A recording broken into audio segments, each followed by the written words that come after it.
Tapos cells, nasan yan? Cell styles. Wala format.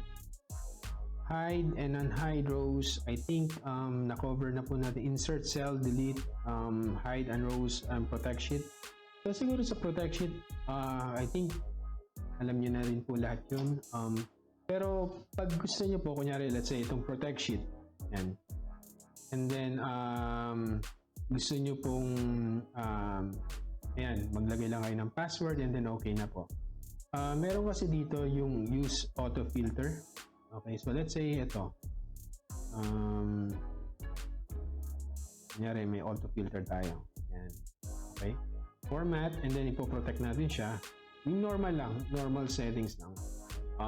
Yan. So, ang mangyayari dito is, ang alam ko, hindi mo na siya ma-filter. Right? Kasi naka-protect siya. Okay? Hindi mo magamit yung auto filter. So, if you want to use yung auto filter while protected po yung ating worksheet, all you have to do is just to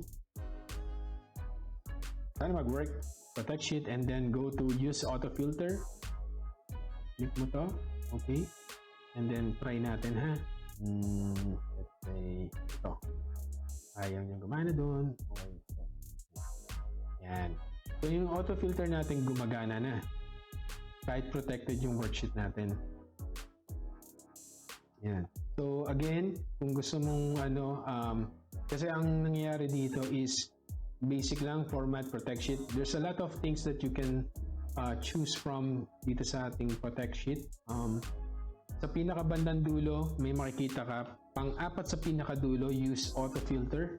I-click mo po yan pag gusto mong i-activate po yung ating itong filter button natin while protected po ang ating worksheet. So, yan siya.